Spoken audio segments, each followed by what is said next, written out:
अस्सलाम वालेकुम नाजरीन, हमारी फ़ौज और हम किसी भी हालात के लिए तैयार हैं। हमारे जज्बे आसमानों को छू रहे हैं। नाजरीन, आज हमारे साथ मेहमान शख्सियत हैं मेजर अज़हर महमूद साहब।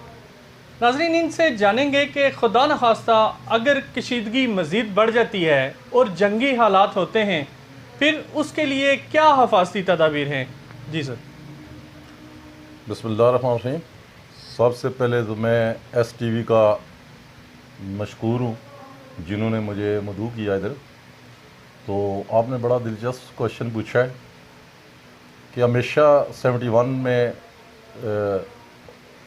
और 65 की वार में भी सिविलियन लोगों को बताया जाता था कि आपने जो है वो सैन के सामने जो है वो बंकर बना लें। कोई वी शक्ल में, एल शक्ल में बनाता था ताकि जब कोई एयर स्ट्राइक हो तो उसके अंदर जाके बैठ जाएं। ठीक है। तो अभी जो जंग है वो रवायती तो नहीं रही जी। अभी, क्योंकि जो भारत है वो पाकिस्तान के साथ उस तरह की जंग जो है वो जीत नहीं सकता। ठीक है। क्योंकि पाकिस्तान जो है वो पिछले 20 साल से जंगी हालत में है और बड़ी क्लोज बैटल में रहा है। ठीक है। क्लोज बैटल है कि दुश्मन का पता नहीं चलता कि दुश्मन किधर से आ रहा है, हमला कर रहा है। ठीक है। तो सिपाही से लेकर जनरल तक इतनी प्रैक्टिस हो चुकी है। ठीक है। और जज्बे के लिहाज से, बहादुरी के लिहाज से उनका अभी वो जो है वो चीज़ नहीं है जिस तरह इंडिया की है। वो क्या करेगा, कश्मीरी बच्चों को, औरतों को मारेगा। ठीक है। तो वो जो चीज़ है वो जंगी नहीं पैदा हो सकती। ठीक है। तो जब इस तरह के हालात जिस तरह चल रहे हैं, अल्लाह ना करे, नबी अस्लम ने फरमाया कि जंग के लिए कभी ख्वाहिश ना करें, लेकिन जब जंग मुसल्लत हो जाए तो आप फिर जंग से डरे ना। ठीक है। अगर तो मसलन ऐसे हालात पैदा हो जाएं तो फिर हमें जो है ना डट के मुकाबला करना चाहिए। और ये मोदी जो है वो किसी हद तक भी जा सकता है। ठीक है। और अल्लाह ने करे अगर इस तरह की जंग जो है एक्सटेंड होती है और आखिरी हद तक पहुंच जाती है, जिस तरह हमारे चीफ साहब ने भी कहा कि आखिरी हद तक पहुंच गई तो हम वो उसका मुंह तोड़ जवाब देंगे। तो वो भी समझता है दुश्मन भी कि मुंह तोड़ जवाब जो है वो किस किस्म का होगा हमारा। ठीक है। अच्छा, आम जंग में तो यही है ना, जब ट्रेडिशनल जंग होती है, रवायती किस्म की जंग जो शुरू पहले भी रही हैं इसी तरह होती हैं, तो उसमें ये ना तमाशा देखे कि जहाज हमारा आया या एनिमी का है, ठीक है, बाहर निकले छत्तों के ऊपर, उस वक्त बचने की कोशिश करें, अंदर रहें। ठीक है। और ख़ासकर जब रात का टाइम है तो उस वक्त लाइट्स अपनी जो है ऑफ कर दें। ठीक है। कोशिश करें कि शहर की लाइट जो है वो ऑफ रहे, अपने घरों की ऑफ करें, बंद कर दें लाइट वगैरह। फिर आप इस तरह के वो ज़रूर जो मोर्चे हैं वो वी शक्ल का, एल शक्ल का, इस तरह के मोर्चे बनाएं कि फौरी तौर पे अंदर चले। अगर गोला पड़ता है तो वो स्प्लिंटर उसके जो है ना वो अंदर नहीं जाते, साइड पे फैलते हैं। ठीक है। अगर वैसे भी अब बाहर हैं तो इस तरह का हुआ है तो आप फौरी तौर पर लेट जाएँ। ठीक है। ठीक है। जिस तरह हम पुशअप निकालते हैं ना तो लेटते हैं, इस तरह जाके ज़मीन के साथ छाती लगा के ना लेटें, थोड़ी सी उठा के तो उसके ऊपर लेट। ठीक है जी। जंगी सूरत हाल इतनी बढ़ जाती है कि वो अपने जोहरी उस ताकत को इस्तेमाल करना शुरू कर देता है। तो पाकिस्तान से भी जो है वो साफ ज़ाहिर है वो किसी से कम नहीं है। ठीक है। अभी तो दुनिया में बेशुमार ममालिक है जिनके पास अभी जोहरी ताकत है और 2000 से ज़्यादा एटमी जो है हथियार मौजूद है लोगों के पास। ठीक है। तो अल्लाह न करे अगर कोई हो जाता मसला या इस तरह की सूरत हाल पैदा हो जाती है तो फिर हमें तैयारी करनी चाहिए कि हमें बचाव के क्या तरीके हैं। जी जी।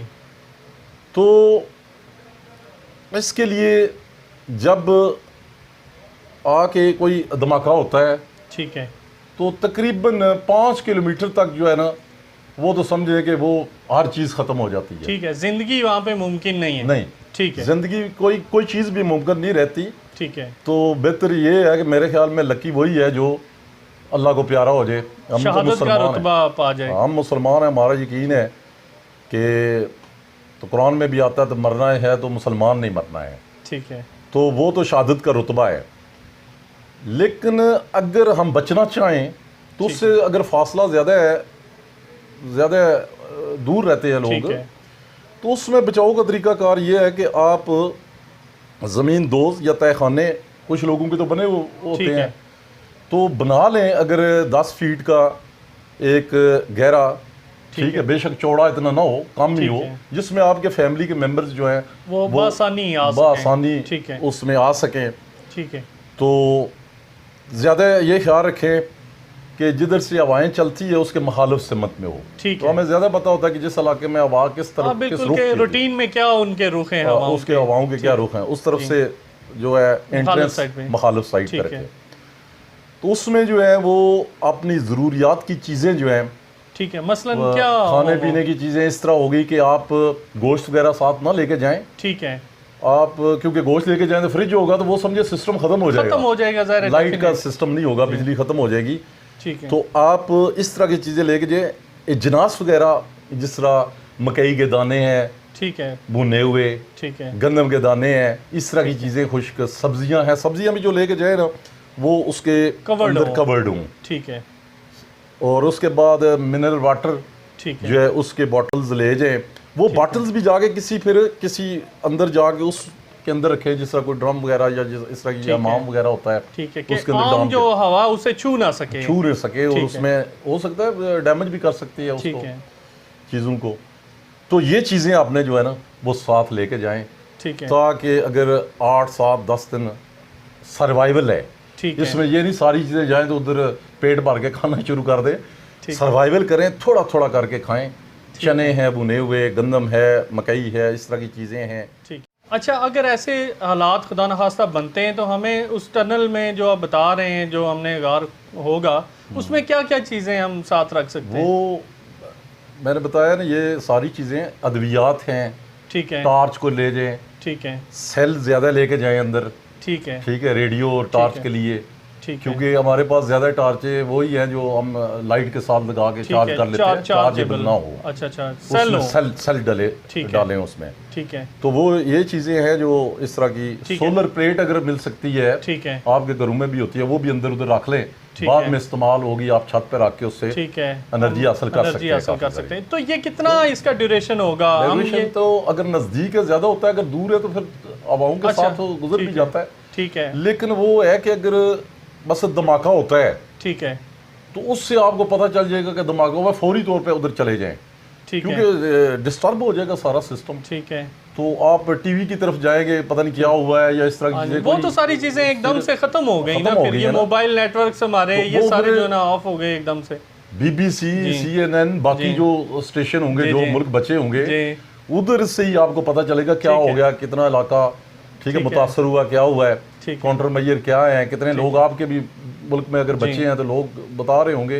तो कुछ दिन तो आपको गुजारना पड़ता है उसके अंदर। ठीक है। इन ताबकारी जो शुआएं हैं उनसे बचने के लिए मतलब कि अगर आपके एक्सपोज हैं बदन के हिस्से पे, उस पर कोई चीज़ लगी है तो अगर रगड़े ना उसको, रगड़ेंगे तो वो जल्द जो है उतर जाएगी। बाकी चीज़ें आप जाके गुस्ल कर लें, अगर बाहर थे तो गुस्ल कर लें। तो देखें, ये अपना टैंकियाँ जो है ना, वो कोशिश ये कीजिए कि प्लास्टिक की बजाय अगर सीमेंटेड जो पहले होती थी हमारे पास, ठीक है, इस तरह की हों तो ज़्यादा बेहतर रहेगा। ठीक है। डांप के रखें उनको, ठीक है, तो इतनी मुतासर नहीं होंगी।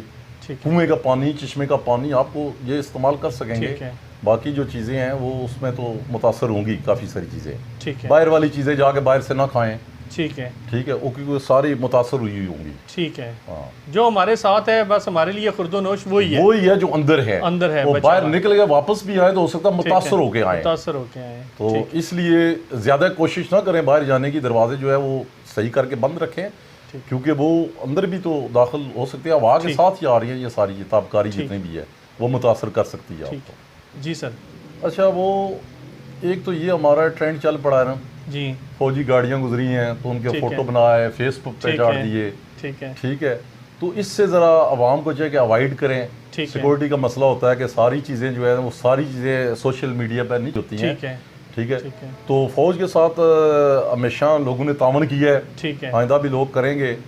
और मतलब फौजी गाड़ी आ रही है, आप जा रहे हैं तो फौरी तौर पर जैसे एम्बुलेंस को रास्ता देते हैं, इस तरह फौजी गाड़ी को दे दे, हो सकता है इमरजेंसी में जा रही हो, उसकी नकलो हरकत जितनी भी है वो उसका ज़रूरत नहीं होती कि हर चीज़ जो है वो उसको यहाँ किया जाए, और इस तरह अच्छी बात नहीं होती। हो सकता है अच्छे अंदाज से वो बात कर रहा हो, नीयत ठीक हो उसकी, लेकिन उसके असरात जो है वो उसके अच्छे ना निकले, अच्छे साबित नहीं हो सकते। जी हाँ। तो मैं ये भी कहूँगा कि इस तरह के हर बात टारगेट कर देना और फौज को मेंशन करना, वो भी चीज़ें हमारे फेवर में नहीं जाती हैं। ठीक है जी। नाजरीन मेरे साहब की बातें आपने सुनी।